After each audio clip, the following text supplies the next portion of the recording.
আজ আমরা নতুন একটা ভিডিও নিয়ে চলে এলাম। দেখো, periodic table, chemistry periodic table থেকে কিছু কিছু প্রশ্ন প্রতিটা বছর এবং প্রায় এক্সামে রিপিটেড হয়। ঠিক আছে, প্রায় আসে যে প্রশ্নগুলো, সেগুলো আমরা আলোচনা করব।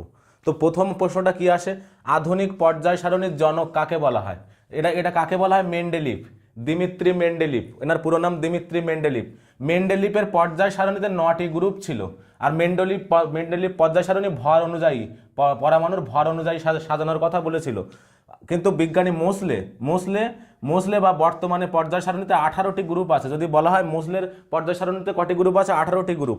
এবং বর্তমানে পর্যায় সারণীতে কটি গ্রুপ? 18টি গ্রুপ। এবং মোসলে পরমাণুর সংখ্যা অনুযায়ী সাজানোর কথা বলেছিল, যেটা এখন বর্তমানে সাজানো আছে।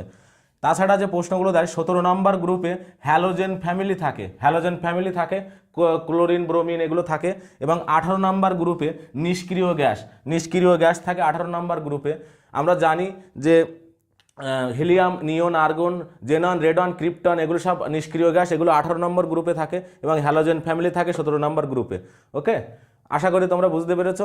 জয় হিন্দ।